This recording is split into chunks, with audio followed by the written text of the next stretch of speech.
Hey guys, welcome to the third 3count with Gino in 2 days. We're all reeling off what happened at Elimination Chamber. There's the debate going on what's bigger, Hogan or Cena. I've lived through all of them, even the Stone Cold one.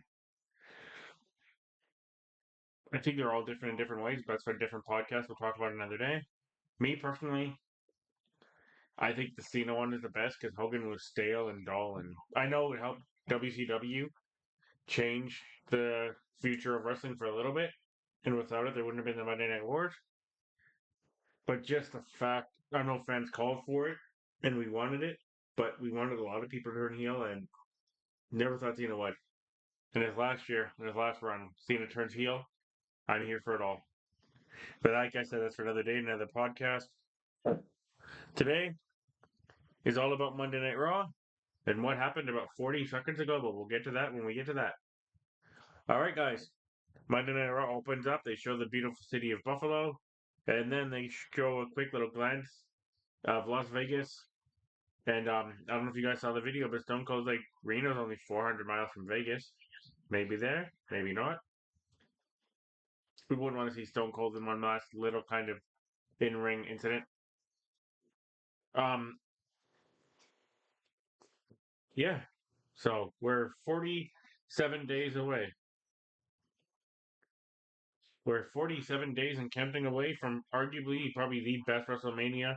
Sorry guys, there's a new friend I made. I want to shout him out here. Um, he dropped a brand new awesome T-shirt if you haven't seen it yet. Before we get into Raw, it says you either die a face or live long enough to see yourself become the heel. Keep it kayfabe. The company's called Kayfabe Clothing. Check them out on Instagram at Kayfabe Clothing. They have a link to their clothing. That shirt I just mentioned drops on Friday at 5 p.m. Eastern Time. I'm more than likely going to be purchasing myself one of those, so shout out to Kayfabe Clothing. Um, Raw starts off with highlights of the chamber, and they tease the John Cena incident over and over and over and over. Toddy, what are you doing? Sorry, I'm supposed to my dog for a second. I'll be right back, guys. What are you doing?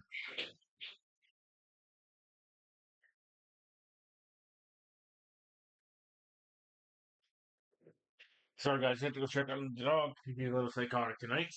Um, yeah, Raw starts off with just showing highlights of what happened to the chamber, even though they own the content and everything about it. And they call it the John Cena incident, but they keep teasing what's going to happen and show probably the best reactions.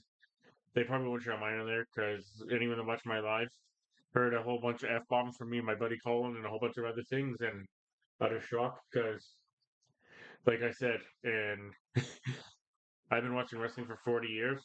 I've seen things coming. I saw the Hogan coming. Didn't see John Cena ever turning heel solely because of his connections to Make a Wish. But yeah, the reactions are brilliant. You got to go check that out. And after the reactions, we get to a very unhappy CM Punk, who I don't know if that's scripted or not, but cut probably a promo I put on quality with the one he had the pipe bomb about 15 years ago. Cuts down everyone, Cena, The Rock, and Seth Rollins. Threatens them, put Seth Rollins in a wheelchair. Out comes Seth Rollins, and these two brawl for about 3 segments. And that's how we kick off Raw. Uh, really cool spot is when he actually rips the microphone cover off the microphone, the Raw label, kind of like he did 15 years ago with that other pipe bomb. Great show. Great rant. Following that, we got I can't speak. Otis versus Gunther. Um, I thought this would be a quick splash, but it's a great match of two big men slapping man meat. Of course, Gunther wins in the long run. He attacks Otis afterwards, and then Jey Uso comes out to make the save, and Jey Uso gets destroyed. And then we see Chad Gable get a box or some mysterious person that'll help him hunt down Luchador, so we'll see what that's all about. The New Day is also on vacation for the week. So there's two little tidbits that we didn't need to know, but we know. Very good match. Then we go to the near the Judgment Day locker room, and Liv and Raquel are celebrating how they're gonna have a celebration for winning the title since they gave a chance to do it last week. Liv talked about how she's in pain and sore from that chamber match, and she was one of the last two. And if you guys have seen her Instagram post or her story, Go check out this girl's body. She's still got the whip mark that goes from her back to her stomach from Bianca's hair whip, and a whole bunch of nasty, nasty bruises on her stomach, her back, her arms, her chest. Liv was the true MVP of Elimination Chamber, in my opinion. Her and Alexa Bliss. If you guys saw my video yesterday, you know what I think of Alexa. Surprisingly, no Roxanne Perez on Raw today, so maybe she's either gonna be on NXT or SmackDown. Who knows? Um, we cut back to the back end with Seth Rollins and CM Punk are brawling again. But also, sorry, I forgot to mention the New Day is also sorry, the Judgment Day is teasing this breakup again and bringing in a new member. And you can see Finn in the corner breathing and like something's bubbling in his eyes. And they cut in close on him, and in that corner, another symbol of Demon King. So I think we get Demon King Finn versus Balor at Mania. I think it's slowly setting up. There's going to be a six-person ladder match. I think Dominic Mysterio may be in it as well. It's going to be for the IC title. So further, we'll put that wedge in there for the Judgment Day. But Chamber definitely did set up a few matches, and I think Raw set up another one. But we'll talk about that later. We had an interview with Bayley talking about she's disappointed not be winning the Chamber, and she has to find a new way to go to Mania. Maybe even have Bayley versus Lyra at Mania. I saw the match on Raw. Not mad at it. I wouldn't mind seeing it reran again, but I really want Bayley versus Roxy. Maybe Roxy somehow gets her way into the IC title picture. Maybe even becomes the IC champion, and we have Roxy versus Lyra versus Bayley at Mania. Because Lyra's never beat Roxy, and Lyra's never beat Bayley, and Bayley's never beat Roxy. See the common thread. And then we get to Lyra versus Ivy. And I'll be honest with you guys, I was not looking forward to this match when it happened at first, when it was first announced a couple weeks ago. Because I like Ivy, and Ivy's going to be good, and she probably will be Intercontinental Champion at some point, and that's as high as she'll probably go. I didn't think her England time was going to get any better, but the fact that she was given time off and actually able to train, banger of a match. I like how she totally focused on one part of Ivy's body and showed that technical wrestling ability and the jiu-jitsu background she has with the submissions. And I like Lyra's ability to sell and sell Pearl, and shows she was unable to actually use that one of them, whereas a lot of wrestlers seem to forget the art of selling. But that's for another podcast. We'll talk another day. And that's for another company in general. We won't even mention them right now because it's not worth it. Great match. And it was kind of obvious near the beginning that Ivy was not winning this match because she got the majority of the offense. Like I said, she punished Lyra for the majority of the match. Lyra was able to sell out and show babyface Pearl for a little bit of it. Um, decent, decent finish, really cool. I like how you have to check it out. If you got like 10 minutes out of your day, I go check out this match. Following that, we had an AJ Styles interview where it's kind of a tease that he's going to be turning heel because Karrion Kross was in the back with him, and AJ looks over at him. He goes, "God behind my back knows the devil on the shoulders of people are doing." So Karrion Kross is supposed to be the devil, I suppose. I mean, I like this Karrion Kross better than I did that whatever that fucking group was because that group did nothing. Part of my language, guys. Then we had a Dakota Kai interview, and she's going to be wants to fight Lyra for a third time, and it's kind of like Sheamus at this point. I know Sheamus has been around a lot longer and a lot less injury prone, but you can't keep teasing the same thing and having it fall flat over and over and over and over again. Dakota and Lyra do have chemistry, and they do have good matches, but I think just like with Liv and Rhea, I think it might be time to get something new in there for both of these people. Maybe have Dakota re-team up and get like a 6-woman tag match, 16 tag match for the WrestleMania and go after the women's tag team titles. Also, what happened to PFC since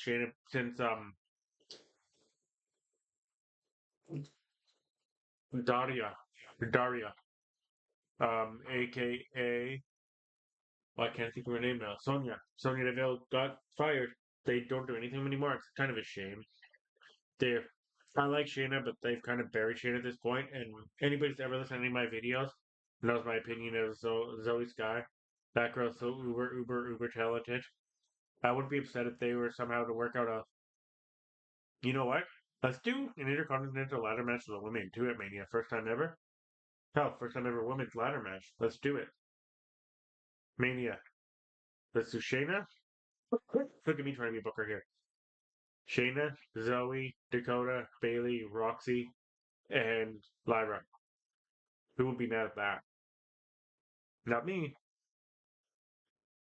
So I just want to rant there. But yeah, Dakota wants another shot at the IC title. She's convinced herself she can win it, but I don't know if that should happen.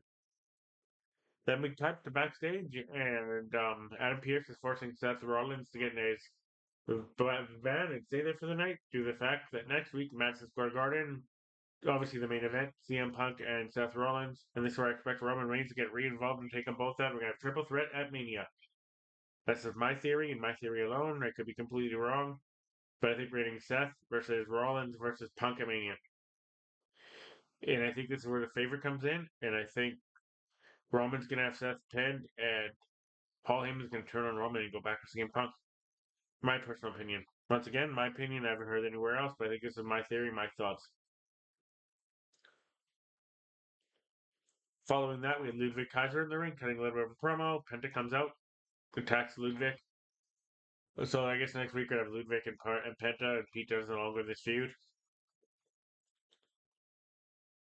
Then we go to the back, and somewhat emotional Bianca Belair says she wants to distance herself from what happened on Saturday between Naomi and Jade. She says to deal with it another day, another time. It's not her problem right now. But you can kind of see in Bianca's eyes, it's me still thinking it. There's something evil going on behind her head. Like, well, she got one of us. She hasn't got the other one yet. Sorry, guys, I had my head to my face right there a minute. Um, I think Bianca's still the ringleader, and then Naomi took the fall for her. If you guys actually look back and watch the actual slow breakdown of Bianca in the actual pod, and then when the WWE releases a video, look in here, Bianca saying, "Leave her alone. It wasn't her. It wasn't her. It wasn't her," screaming it over and over again. Please stop. Leave her. You can hear her screaming that. Why? You hear her screaming why repeatedly. She knows why. She knows why. If you're a good friend, you know why. She's like, why am I the one getting beat down? I'm the one that did it. It's my theory. I know a lot of people think the same thing, but I'm just telling you it's my theory. But yeah, she cuts her promo, says she hopes that Naomi's back soon and that her and Naomi and Jade will deal with it when it comes time, right? It's been 3 months. Is the time not right? And then we get an LWO promo, and apparently next week we're getting Tornado Tag for this feud that doesn't want to die between the New Day and LWO, Dragon Lee and Rey Mysterio. I thought Rey Mysterio was gone indefinitely with a injury. Well, at least we're getting Dragon Lee back on TV. I don't know what to tell you guys. I like this run, but I think it was kind of all over the place. It was a very good show after a pay per view, I thought. Cool matches and cool spots. We also had an amazing banger, probably match of the night for the tag team titles. Ivar and Eric, the War Raiders, versus once again Chad Gable's group of American Made. So it's been a long day, a long week, and week's only started. They offered the Creed brothers. Very good match. Once again, you could tell the Creed brothers weren't winning because they were able to carry most of the offense and punish the War Raiders. Very cool spot at the end where one of the brothers gets crushed against the ring and the other one gets hit with War Machine, and that's probably gonna end that feud. So I guess they both failed Master Gable before he gets back. So because I can't remember if it's Julius or Brutus, but one of them is actually going to Flim Tough, so they were never gonna get the tag team titles. Then we had the main event.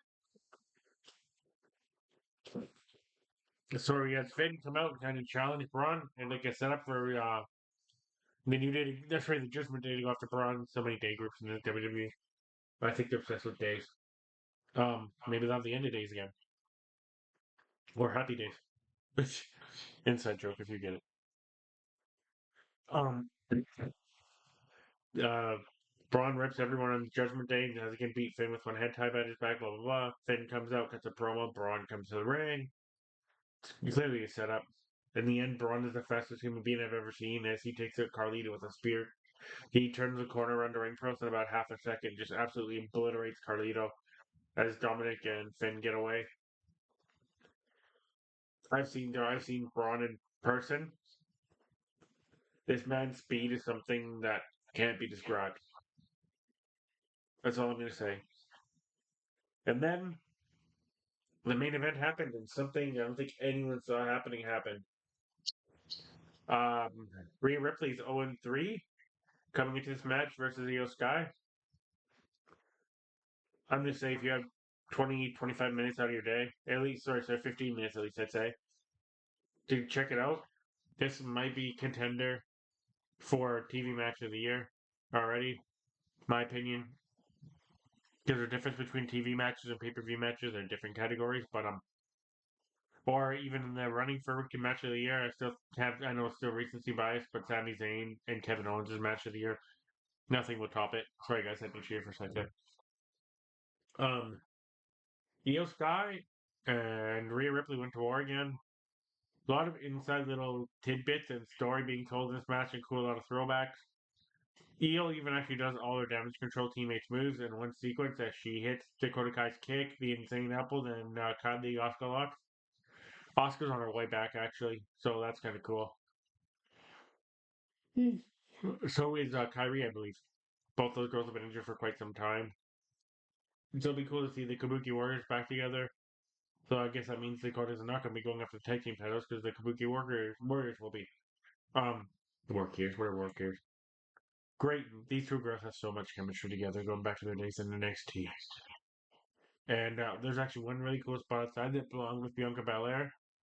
And the referee actually did a good job of actually not throwing this match like I thought, because I didn't think WWE would have either one of these girls lose and have a triple threat at Mania. We may still, but it's going to be the new champion. As Bianca distracts Rhea long enough, and Io hits the top rope Hurricane Rana, then over the moonsault, and for the third time, Io Sky is now the Raw Women's Champion. Kind of surprising Rhea had one title defense and then lost the belt. That makes me believe that either Rhea's going to be turning heel because she threw a little bit of a hissy fit and got angry and probably go after Bianca now on Raw, or tries to take Ivy's title from her. But I think Rhea's well above the IC title, so I think it's going to be triple threat at Mania anyways. Both the new champion. Rhea's going to be claiming that Bianca's the only. The only reason EL is champion is because of Bianca Belair. Somebody's got to be heel in this match. I don't think they want to turn Bianca heel. That's why they made Naomi the scapegoat. EO is so over it, not the fan. She can't be heel. Insane heel Ripley was awesome. Rhea Ripley is heel with the Judgment Day was amazing. So maybe they're going back down that way. But Rhea's so loved she can't be a heel.